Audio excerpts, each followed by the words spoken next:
splendor of the skies, for the love which from our birth over and around us lies. Source of all, to thee we raise this our hymn of grateful praise. For the joy of ear and eye, for the heart and mind's delight, for the mystic harmony, linking sense to sound and sight. Source of all, to thee we raise this our hymn of grateful praise. For the wonder of each hour, of the day and of the night, hill and vale and tree and flower, sun and moon and stars of light. Source of all, to thee we raise this our hymn of grateful praise. Sibling cousin. For the joy, human care, sibling, cousin, parent, child, for the kinship we all share, for all gentle thoughts and mild. Source of all, to thee we raise this our hymn of grateful praise.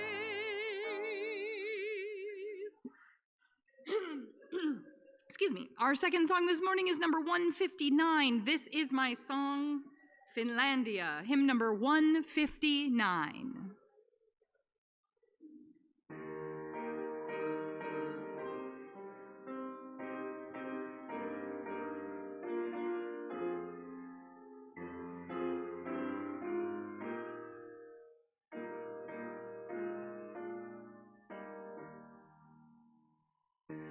This is my song, O God of all the nations, a song of peace for lands of all the light. This is my home, the country where my heart is. Here are my hopes, my dreams, my hope is bright.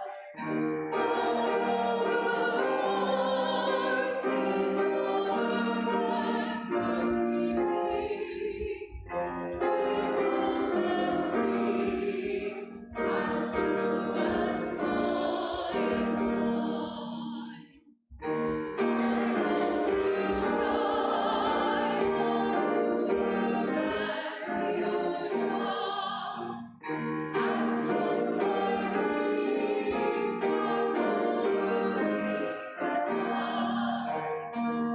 All the lands have sunlight to know her, and stars are everywhere as blue as brown.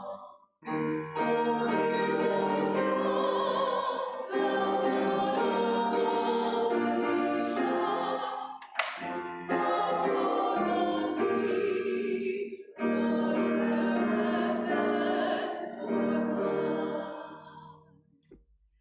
And our third song this morning is number 300, With Heart and Mind, hymn number 300.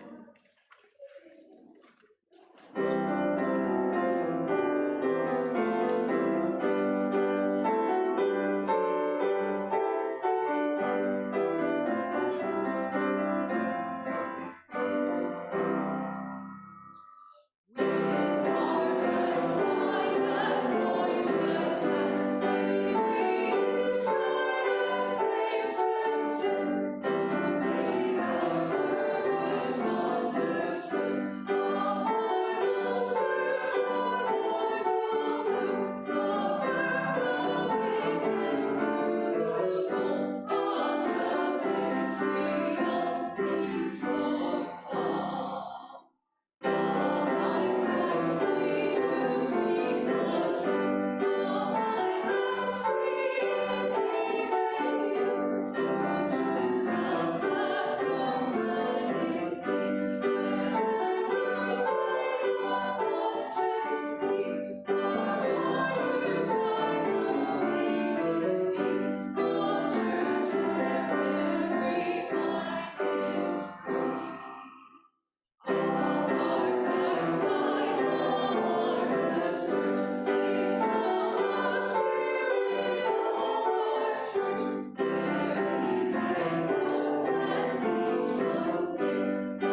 written by Bruce Southworth.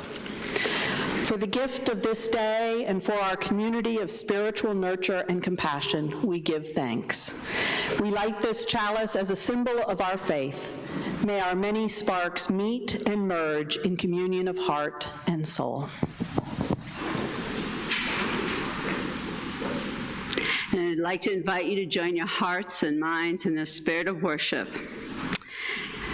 Our traditional Universalist ancestors struggled with this whole idea, if we believe all are one, how do we account for so many human differences and different points of view? Every group of people that really sees the universe as one has that question. What is the relationship of the obvious diversity to this idea that we are one? Why are there many different people in one community? Many points of view in one world, many sentient beings in one universe. The Universalists I served loved the image of the body as the whole community and saw each one of them as one of the necessary parts. Let me quote from the biblical book from the New Testament, 1 Corinthians 12, chapter 12, which inspired that image. There are different kinds of working, but in all of them and in everyone is the same Spirit at work. Now to each one the manifestation of the Spirit is given for the common good. Just as a body, though one, has many parts, but all of its many parts form one body. So it is with beloved community. Now if the foot should say, because I am not a hand, I do not belong to the body, it would not for that reason stop being a part of the body. If the whole body were an eye, where would the sense of hearing be? As it is, there are many parts, but one body. If one part suffers, every part suffers with it. If one is honored, every part rejoices with it. Now you are the body of the interconnected web of all existence, and each one of you is a part.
Today I'm going to tell you a story that comes from an ancient parable that has been told many, many, many ways. So I have taken some of the different ways it's been told to form the story I tell you today. But may I do honor to the peoples of Southeast Asia, where this parable originated.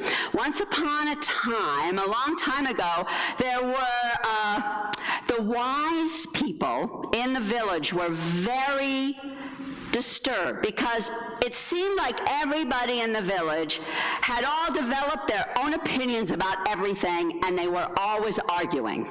And the more they argued about how to do this or how to do that, the more they seemed to get into their own opinion. It was like they weren't listening to each other. They were all becoming more and more assured they were right and other people were wrong. And so the wise people of the village really were thinking about what to do when they had this unusual opportunity that gave them an idea. Some people were visiting from far away, and they came riding on an animal that the elders had never seen before. It was a big, giant animal with a big trunk, and the people called it an elephant. So they made a plan. They brought the elephant into the biggest building in the village. And then they invited everyone in the village to come after dark. They all were very curious. They said, there's this very interesting creature has come here that no one has ever seen before, and we want you all to have an opportunity to get to know it. So the place is crowded. They walk in, but it's pitch dark. They can't see this animal. And they hear this gentle breathing, but they don't really hear any sounds except for that. So what do you think they do? They go up and start touching until they say, oh, okay, we're touching this animal. And one of them says, oh, well, I understand what this animal is. They're feeling the trunk. It feels just like a big hose. And someone else says, that's ridiculous. Because they're feeling the legs. And I said, that's ridiculous. It's like a pillar. It's like a tree trunk. This creature is a tree trunk. And someone else yells, I don't know what you guys are talking about. You're just wrong, because that person's feeling the ear. It says, it feels like a big fan. I'm sure this creature is like a fan. And somebody yells on the other side, you're just wrong. It's like a rope. What do you think they were touching? The tail, right? And then somebody says, you're all wrong. You're all wrong, as usual. You're all wrong. It's a wall. What do you think that person was touching? Yeah, the belly and the side of that big, feel like a ruff. I don't know if you've ever touched elephant skin, kind of rough and solid feeling. So then all the wise people are listening to all this arguing, going, yeah, this is what's been going on. This is what's been going on a lot, this kind of arguing. And they all light their candles at the same time. And everybody looks and they go, oh my gosh, look, it's an elephant. We've all been touching parts of it. And one of the elders says, you were all right, weren't you? You were all right. And, let's face it, you were all wrong. And if you had all walked in together with a candle to see the whole picture, see the whole elephant, you would never, ever have come to arguing. And so ends our story today. And we are going to be having activities this morning for the young people. And so follow Jonah here. He will take you to the activities if you would like. And we're going to sing the song is on the inside back cover of the gray hymnal.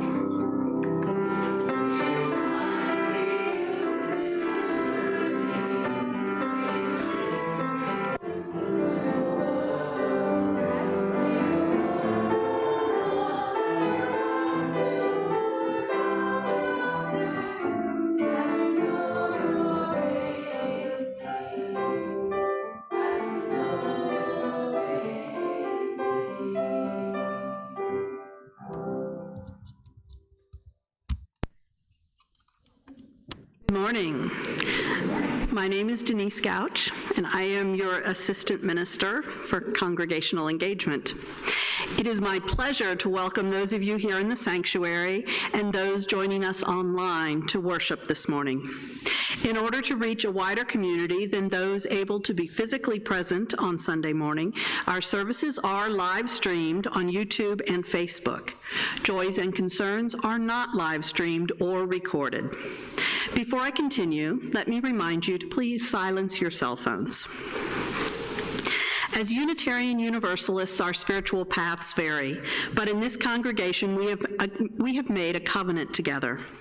We affirm our interdependence, celebrate our differences, and work for justice. We deepen our relationships as we create a compassionate, welcoming community, nurture spiritual growth, and act on our values in the broader world. I'd like to extend a special welcome to visitors worshiping with us this morning.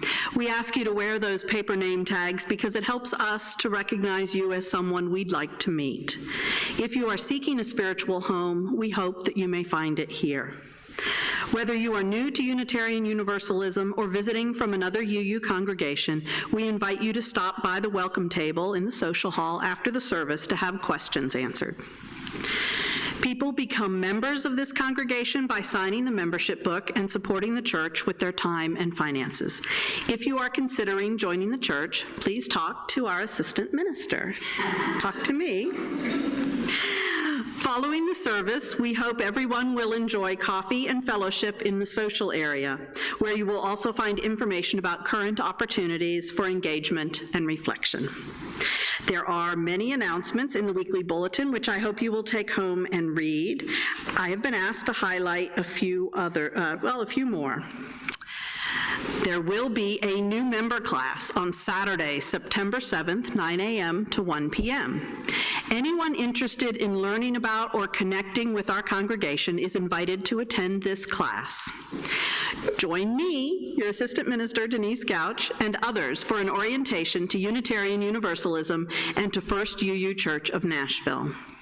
Brunch, childcare, and good company will be provided. Those who attend this class may choose to sign our membership book in new member celebrations during Sunday services on September 22nd. Please register with me in person this morning or by phone or email by this Tuesday. You are also invited, all of you, to join Dinners for Nine, to share a monthly potluck dinner with a consistent group of couples and singles in the comfort of each other's homes, in order to get to know folks here at Fun better in a small group setting and eat at the same time. What could be better? Ask questions and sign up at the Dinners for Nine table in the social hall any Sunday between now and September 15th.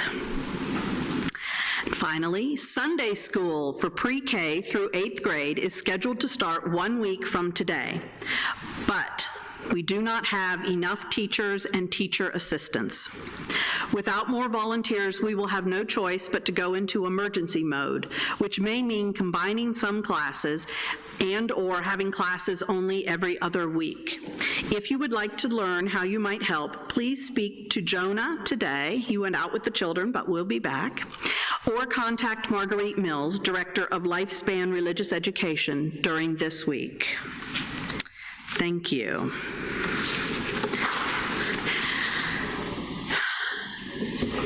Pretend I walked away and came back. This is the point at the service where I would like to invite you to take a deep breath and settle into your seats. Be aware that you are at home here with this gathered community. And I invite you, as you are here with us now, to think back over the last several hours, the last few days, and the things of great joy or great sorrow, concerns, all that is the many rich things in your life that you have brought into this sanctuary with you.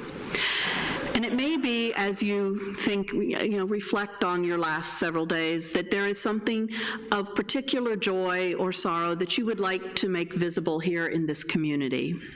And if that is the case, you're invited to come forward and place a stone in this bowl of water, which symbolizes our gathered community.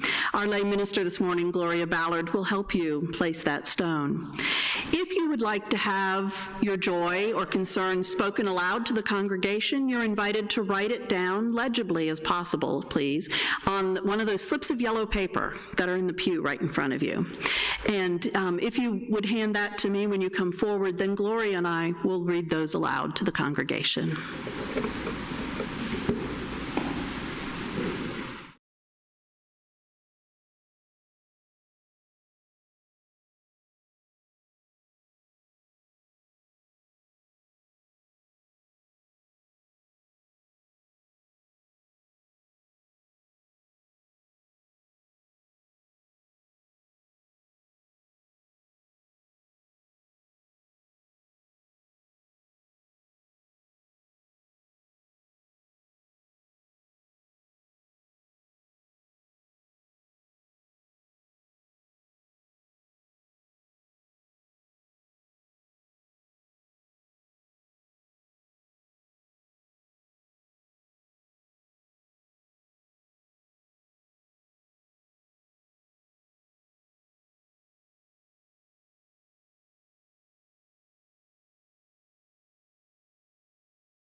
Holding these joys, these concerns, and all the others that lie yet unspoken in our hearts, let us join our hearts and spirits together in a spirit of prayer. Spirit of life and love, in whom we live and move and have our being, we are grateful this morning for this community in which we can pause to rest with each other, to reflect on our lives, to hold each other and offer comfort in the midst of the storms, the surprises, the transitions that come and seem sometimes to blow us about. For the opportunities to celebrate together the good things that blow through our lives also, we are grateful. May we find this time together to be a time in which we each find what we need to join together in a community that goes out into the world and does the work that is always needed to create the world in which we dream of being able to live one day. We hold all that we desire, all that we reach for and long for. And we know that you, Spirit of life, Spirit of love, hold these two with us in this community. Blessed be, and amen. Now, in a few moments, a few minutes maybe, the ushers will come among us with the offering bowls. If you are joining us online, and some of you in the sanctuary also may wish to give electronically.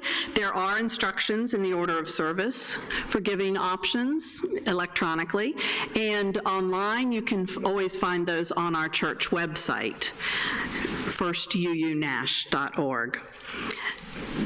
Today is the first Sunday of September. Many of you know we give a portion of every offering we collect to an organization that helps to further our values in the community beyond our walls. So we have a new Share the Plate partner this month, and that partner in September is our congregation's Room in the Inn Action Team. If you wish, you can read a little more about that in the order of service, but today we are very fortunate because I can't see him, but I know, oh, there's Jack. Jack Bleak is here to tell us a little bit more about our Room in the Inn team and its work. Thank you, Jack. Good morning. I'm Jack Blake, a member of this congregation and a member of the Social Justice Committee. And Room in the Inn is one of our action teams and has been for a number of years. Our church has been involved with the Room in the Inn program really since it started back in 1991. And other members of our action team, the coordinators of the Room in the Inn program, Scott Weaver, Philip Fest, and myself. And when we do the program, that's from November 1 through March 31, we normally do the first and third Fridays of the month. We host 8 men in the Morgan House over here.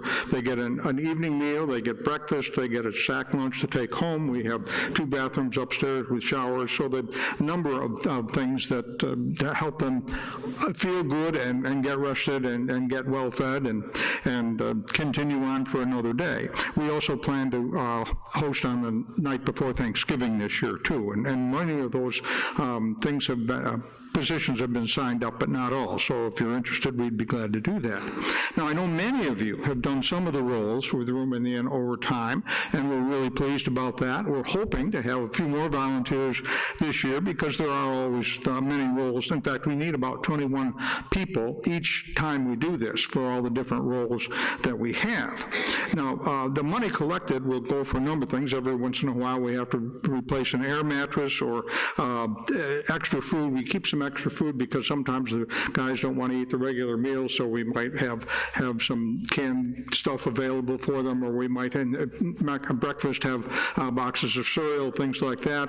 We also like to give clean new underwear and socks to the guys, because if you've been out on the street for a day or two and you haven't had a chance to change your clothes or wash your clothes or take a shower, so at least some clean underwear and socks can make you a good deal more comfortable, so we hand those things out. And another thing, and this is recommended by the Campus for Human Development, which runs the Room in the Inn program, they recommend that we give them, at least from time to time, McDonald's certificates. Now, why is that? And that's because if a person, man or woman, is homeless, and they have one of these certificates, they can go to McDonald's, they can get a meal, and they can use the facilities. Otherwise, a lot of places don't want them to come in and use their facilities, so that's a little bit complicated.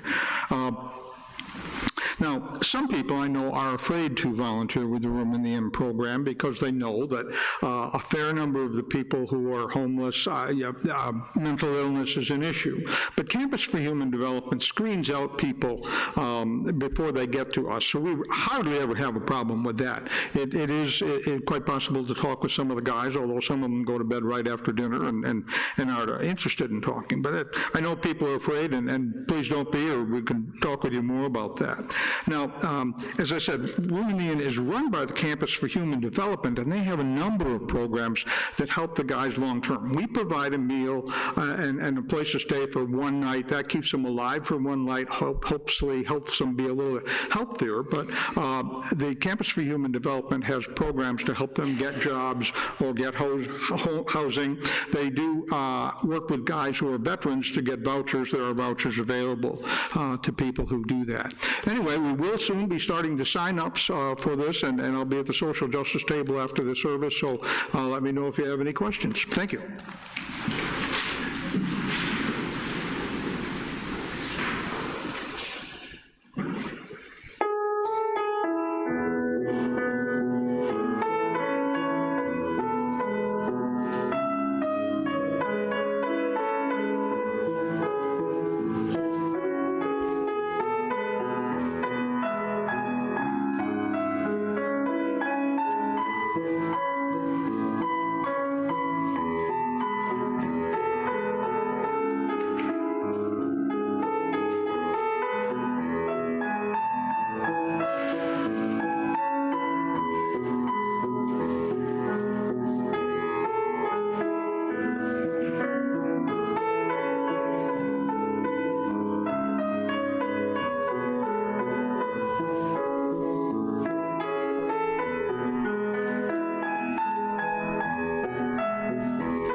morning. Just about 2 years ago, when Ashley was a few months pregnant with our daughter, we had to start to do some serious talking and planning about how we were going to manage our family as we entered parenthood. At the time, we were both enjoying an interesting period in our careers. My communications career was starting to take shape, and Ashley had completed her master's in public history and held a rare position in her field as an archivist. We knew a few things. We both were excited about what we were doing in our jobs, and our combined income had made it possible for us to purchase and renovate our dream home in our dream neighborhood. We also knew that daycare was alarmingly expensive and truly didn't seem economically viable for us. We also really liked the idea of one of us being Ellis's primary caregiver during her early years, if possible.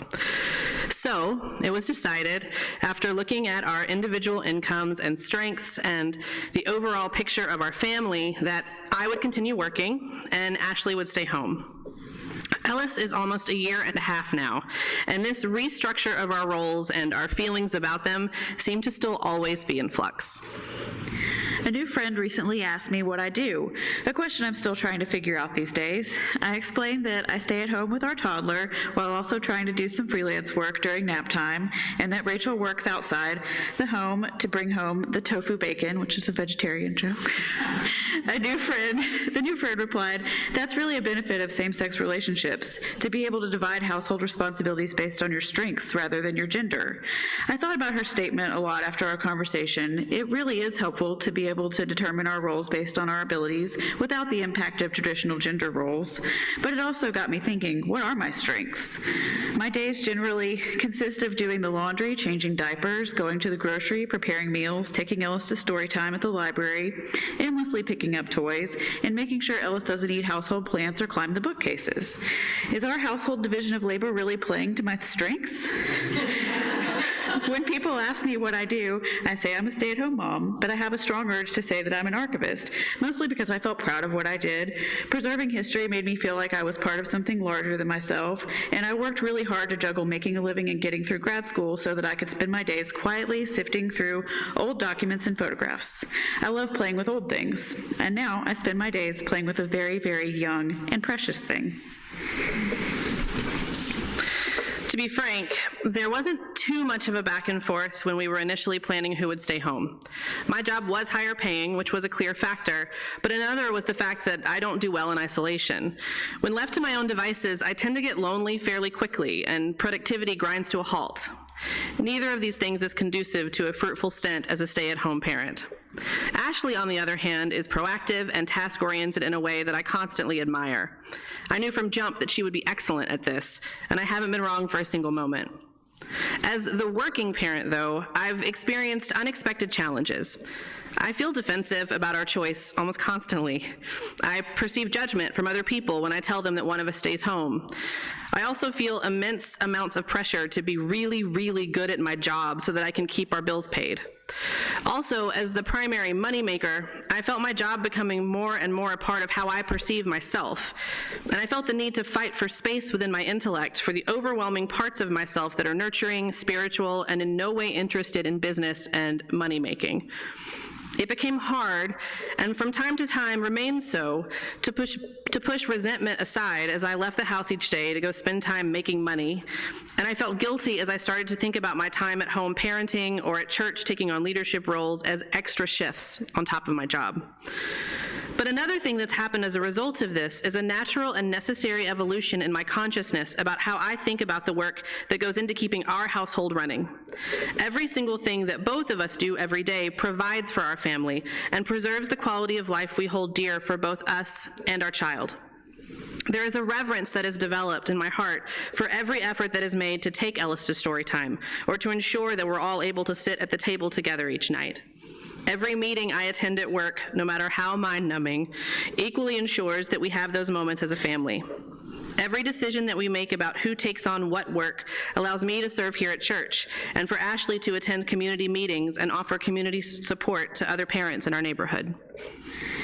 Despite my discomfort in answering the what do I do question, my new role as a parent and primary caregiver isn't one that I would change for anything. It's fulfilling, it's a privilege, it is important, and as many of you are well aware, it's hard work.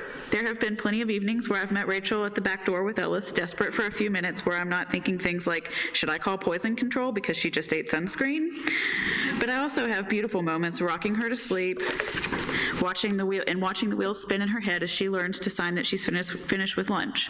I'm grateful for the opportunity to be home with our daughter, and I'm thankful for Rachel's work to build her career to a place where this can be possible. Even if I'm not building my own career at the moment, I am performing a vital role for our family. I might not be contributing financially as much as I'd like, but that doesn't make my work any less valuable to the viability of our family unit. Labor does not necessarily equate to a paycheck. There are many jobs that go unpaid, from taking care of a toddler to taking care of a parent, and from volunteering at church to voting in the mayoral election. Coming from two very hardworking small business owners as parents, it's been a challenging lesson for me to learn that I'm not defined by the work that I do, and the work that I do is not defined by the money it brings home. Reflecting on our topic for today's worship service, I'm interested in looking at the experience that Ashley and I have had as a model for what it may look like to reimagine how we perceive our economy at large, where we place our value, and what work we revere. What things do we now take for granted just as being done by someone else that we can actually stop and realize are beautiful and valuable parts of our society that provide for our happiness and allow for more and more connection with our communities? What work can we do to adjust our perspective on labor, on ours, our partners, our neighbors, children's, ministers, and even our politicians? We're all out here keeping the gears turning. How do we do that with respect for our work and with the benefit of the whole of the interconnected web in mind? How do we disconnect our value from the work we personally do and connect more to the part we play in taking care of the whole?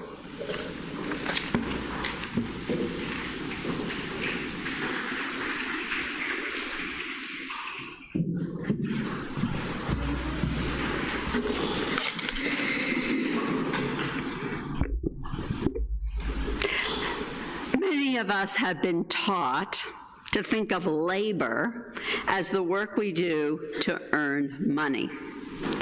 Yet that is only one kind of labor that makes up our economy. If we think of the economy as the elephant in the story I told earlier, paying jobs are only, let's imagine, the legs. Ashley and Rachel are inviting us to step back and see their individual contributions to their household economy as more than the sum of its individual parts. Those who run the household are often not paid, but they are often the body of the elephant that just holds all the parts together. There is no labor.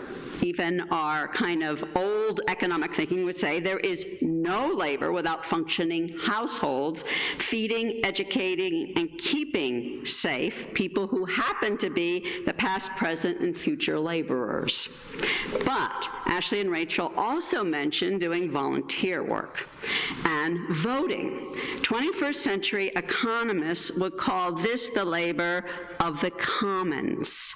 All the things we do together to support society cooperatively and often without pay. Let's imagine that's the elephant's trunk. Ashley also contributes to the economy by paying, both of them, by paying taxes to the state and voting, which is the fourth area of the economy. I am imagining the state as the tusks right now. The labor of the common, the household, and the market depend upon the state for infrastructure, safety, and foundational education. Many of us are even paid by those taxes. How many people are paid by the common, by nonprofits, or like the church? I'm paid by the common. Okay. How many people here are paid by the state? They work for the state, or they're a teacher, or they work for the city?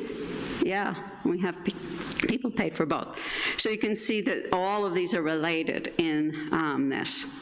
So in your order of service, I'm being very teachy today, aren't I? In your order of service is a diagram on the inside from Donut Economics by Kate Raworth, 7 Ways to Think Like a 21st Century Economist.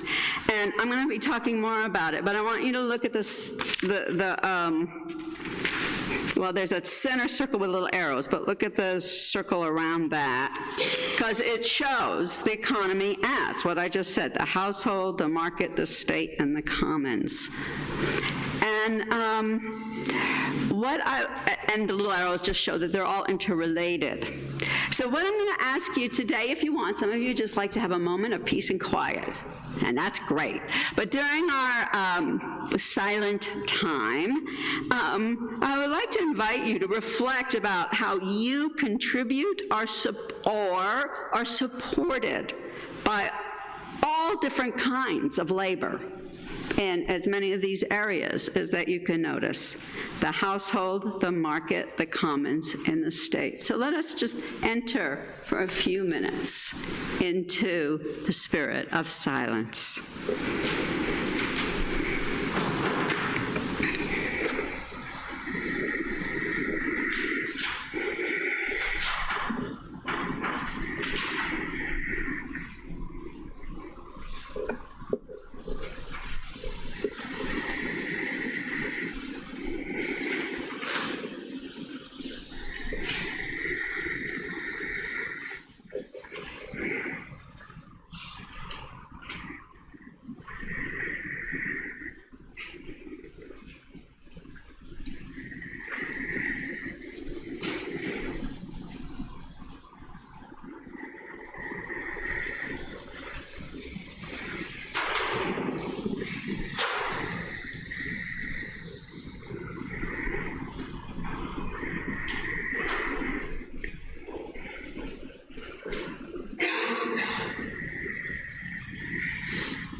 I invite you to bring yourself more present to this room. Of course, you may want to reflect more at some point.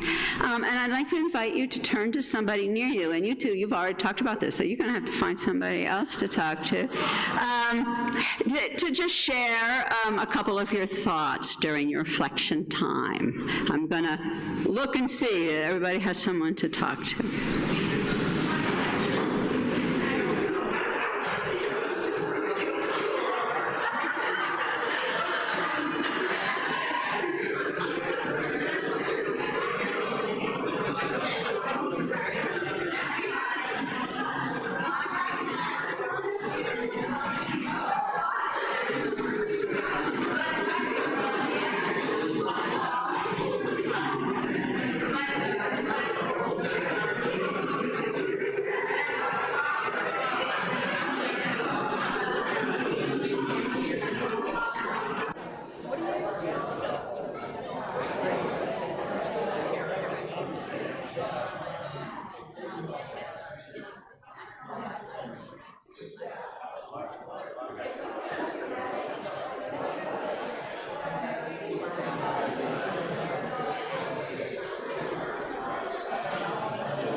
to invite you back into the gathering of the whole. I hope that some of you continue these conversations with each other, maybe a wider circle when we get into the social hall. And I just want to close this section by saying, may we celebrate all of our labors, and may we learn more about how we all contribute to the economy so that we can change our views and make this a more just and safe world.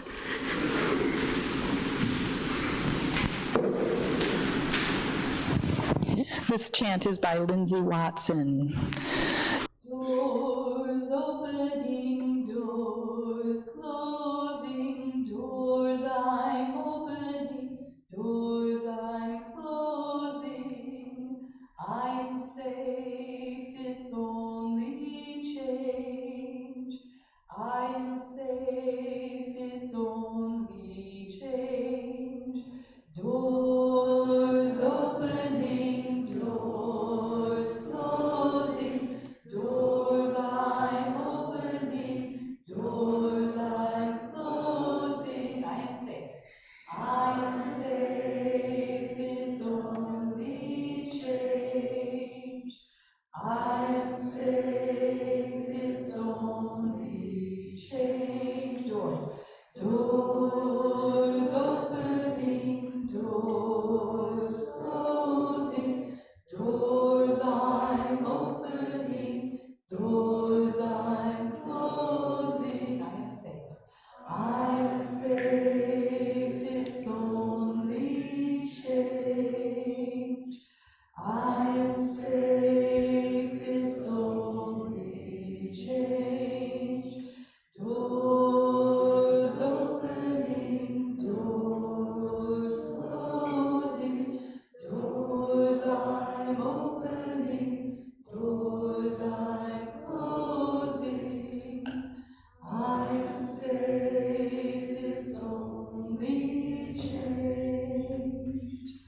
I am safe, it's only change. Now, if you want to stay on that, I am safe, it's only change, you can do that. Or if you feel like you're opening a door in your life right now, you can keep opening a door. You can keep claiming, I opened this door. These parts all work together. You can also harmonize, for those of you that like to make your own harmony. Let's be in this space of this chant for a few minutes. Doors opening, doors closing, doors I'm opening, doors I'm closing. I am safe, it's only change. I am safe, it's only change. Doors opening, doors closing, doors I'm opening, doors I'm closing. I am safe, it's only change. I am safe, it's only change. Doors opening, doors closing, doors I'm opening, doors I'm closing. I am safe, it's only change. I am safe, it's only change.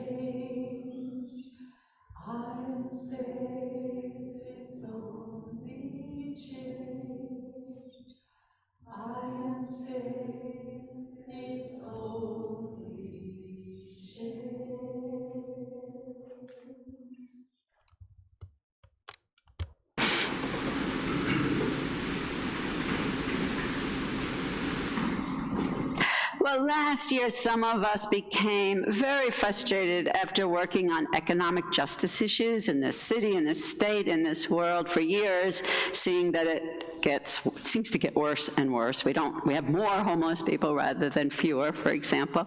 We've also noticed, and other people here working on issues around the planet and ecology, that the economic system, as we learn more about it, does not support us also caring for the earth. And so we've started really trying to understand this better so that we can better do our justice work, making this a safer and more just world. So one of the people we've been reading is this Kate Raworth, who wrote Donut Economics, where she looks at asking new questions for that 21st century problem, which is the earth, we have to take care of it, it has to sustain us, or we're not going to be, we have to sustain it, so we're sustained, and yet we also need justice for all people. So how she would say is we need to ask questions that lead us to understand how to meet the needs of all people, everyone in the whole world. At the same time, we don't go beyond the means of the earth, which is what fuels all of those needs ultimately. So one of the things that she talks about is that we have to let go of some very narrow models that economics in our country right now is based on, and step back and see the whole picture. So we've got to step back and see the whole elephant of economics before we even know what questions to ask. We are moving, and this is to sum it up, from what she calls a self-contained market model, so just looking at the market, back to look at what she calls the embedded economic model, where that market is embedded in so much more. And I wanted to talk about that a little bit. So the 20th century economic model, the self-contained market, was developed in the mid-1940s when the whole world was just starting to think about getting over World War. There was a Second World War, there was big depressions all over the world in between, and building the world's markets was really what they were thinking about, right? That was their main goal. So there was a economics professor at MIT who was trying to show his MIT, these are very engineering, concrete guys, so he actually built a machine that he called the circular flow, that machine, and he had water pump in, and then it was self-contained, and this water would go around and around, and of course he made a diagram about that because he couldn't carry the machine around with him everywhere. But on one side of the machine it was supposed to be business, and the other side households, which of course to them was the workers. It's workers. We are defined as workers. That's why, people who were at home doing the work, not getting paid, didn't count. And then the money kind of came out as, on one side of the flow, as wages and profit, and it moved around the bottom as it gets spent as consumerism and what we would sum up as the gross domestic product, which is all the goods and services in the nation. But it was all money. It was only about money flow between business and workers. So they focused on that. It helped solve a problem that they were trying to solve. But they didn't even think about, where did the water come from? They saw investment, money going in, as the pump, but what fueled the pump? There was whole parts of even the literal machine that they made that nobody thought about. So it was like looking at the elephant and not asking, where did the food come in that fed the elephant? How did the elephant get the energy to even eat? Right?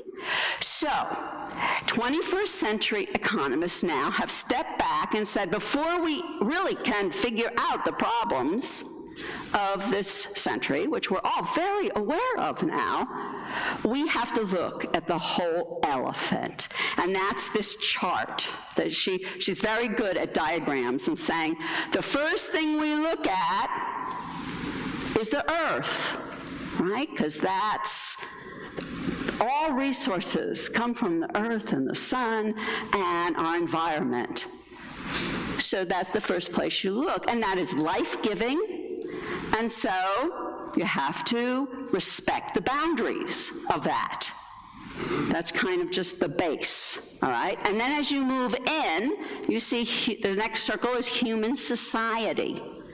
The society. Now that's much bigger than the economy, but it's foundational. There's no economy without human society, right? I mean, it's a societal construct. And so you have to, she says you have to nurture, so as an economist, she says you have to nurture connections that make a strong society if you're going to have a strong economy, okay? So economists in the 20th century weren't thinking about those things. And then she says, you can go down to this next circle and look just at the economy, which is a subset of all of society, right? Somebody was telling me, yes, they work for the state, but now that they're retired, they watch a lot of tennis, so that's in the society. But now we're getting down to the subset, that state that allows her to have a pension of all that years that she did that work, that us paid the taxes for. So it's like, how do all those different things relate to each other? And if we don't look at all of them, whether you're paid or not, whether you're giving money into it voluntarily or involuntarily or not, it's all a part of the economy. It all interacts. So the household is really the core of any economy, and it doesn't matter how households are arranged, you know, you can have a tribal, I've lived in tribal cultures, and they have a whole different concept of household than we do in our kind of nuclear family kind of situation we're in now. But you still, those are the people that even the old school economists knew were the workers. But we see, like when we're working with homeless people, some of those homeless people are working full-time, but it's hard to keep a job if you do not have people working together for you to be housed, to be fed, to educate the young people, to take care of the old people. It is the core. And in 21st century economics, we see people valuing that more and starting to ask, how can we support the household to the level of its value, its core value? So, I mean, that's where, you know, when people are talking in the state about policies about, or a company, a market, the market is talking about policies for people having able to stay home with a child when it's adopted or born, and having that be either parent. I mean, that's just one example of people trying to figure out how to hold up the high value that has. These people are more than just your workers, okay, in the economy, and more than just the consumers in the economy. So the next is the market, which, you know, is what all the focus has been on. I think you know from what the market is. But the market has become very powerful because of all the focus on it. And so we as 21st century people trying to solve our problems need to be very thoughtful and wise about how the market is embedded in all of these other things, rather than just keeping it the lead thing. And then the commons. Now, I want to talk a little bit, kind of stress the commons, because I think that's the weakest area right now. What is the commons? The commons is anything we do cooperatively together that's not part of your market or your household. So it comes from the thing like when I was in Northeast India, and every village has something they did in common, like some had ponds where they raise fish together so they all could eat, or some people shared the rice fields and they split it up evenly amongst everybody. In villages throughout early America, they often had a commons in the center of town.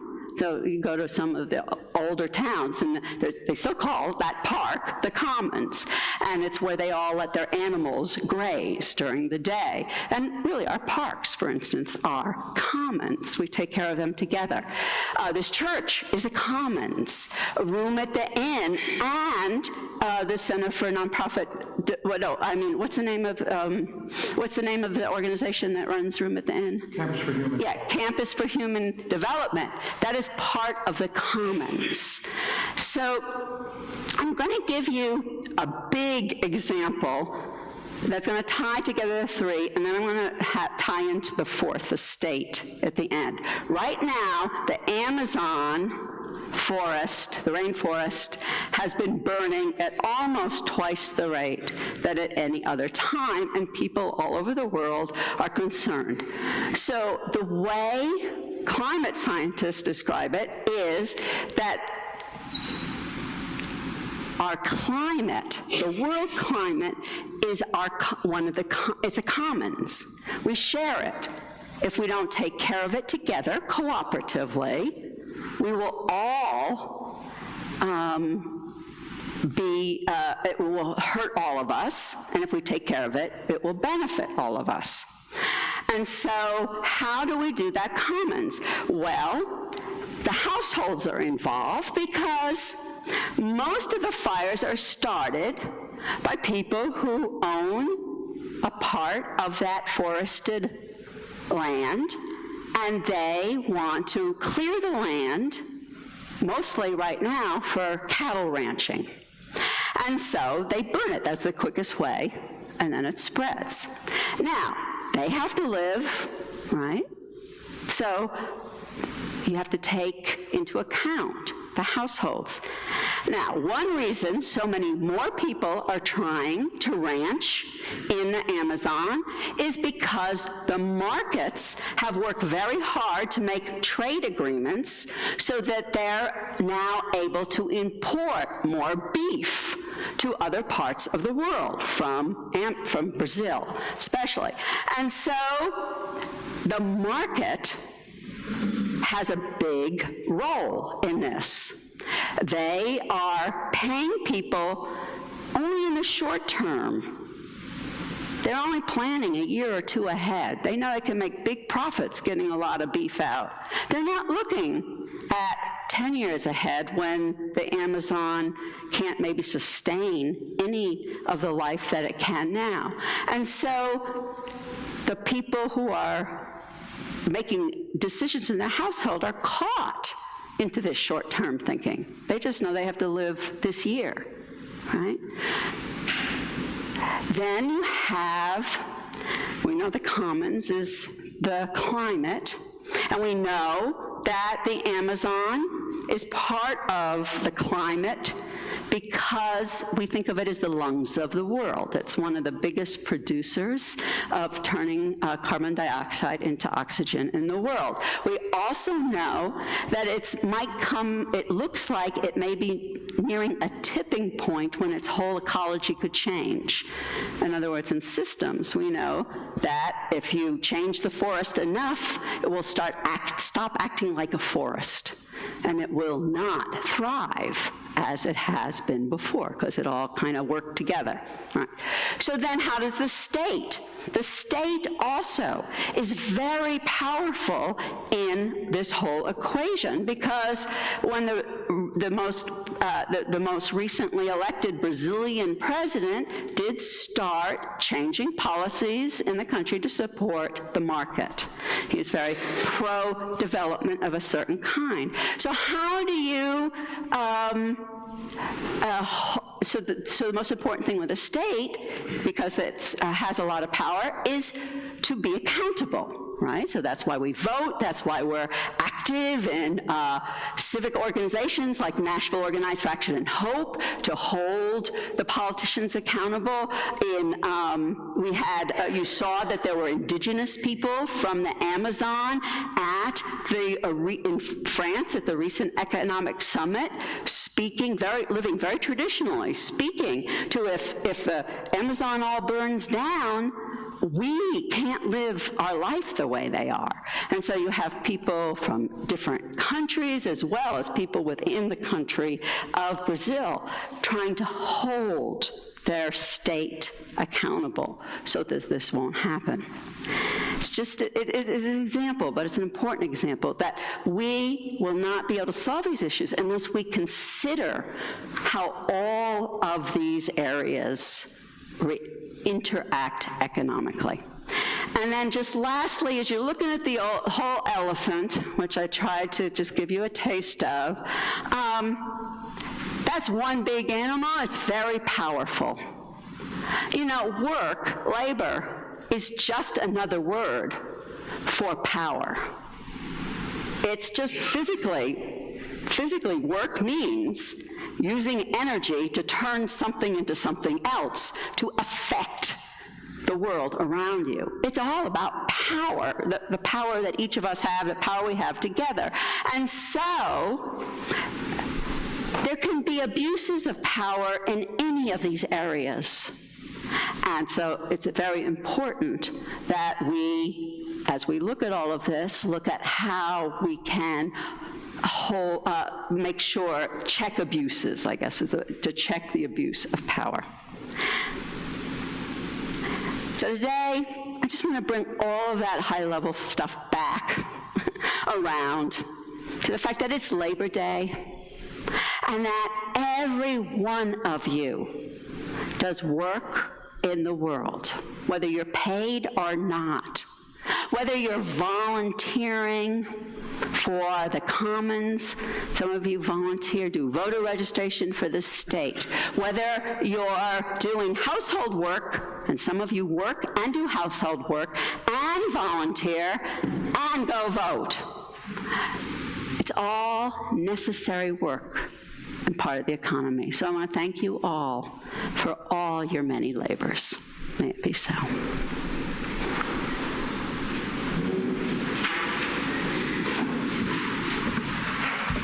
Please rise in body or in spirit as you're so moved and prepare for singing number 16, "'Tis a Gift to Be..." We'll sing it through a couple of times. Number 16.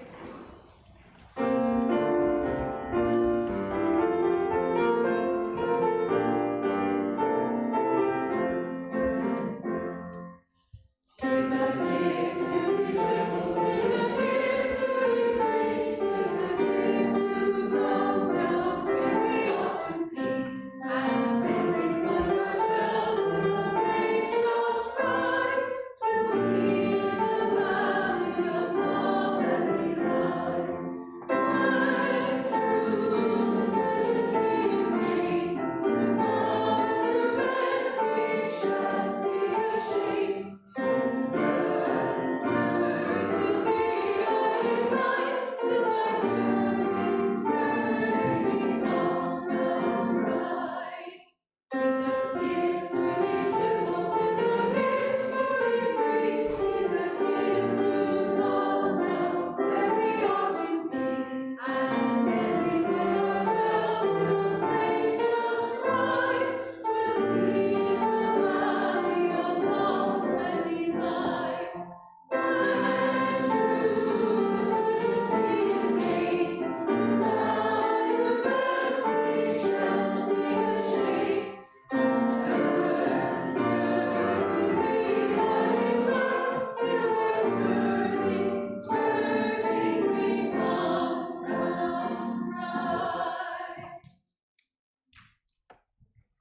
You'll find the words to our chalice extinguishing at the bottom of your order of service. Please join me. We extinguish this flame, but not the light of truth, the warmth of community, or the fire of commitment. Those we carry in our hearts until we are together again. I'm going to make you work still. You know, liturgy just means the work of the people. So, we touch the floor. Anybody that can touch the floor, let's do it. Touch the floor to remember that wherever we bring our best self is holy ground. We reach for the sky to remember we are part of a mystery much bigger than ourselves. And we hold hands. And let's do that. You know, last time we did this, no one held hands. Come on. We held hands to remember that we need one another and are part of one human family. We join voices to remember that we each have a gift to offer the world and to use in making the world a better place. This service is over. Let all our service begin again, renewed.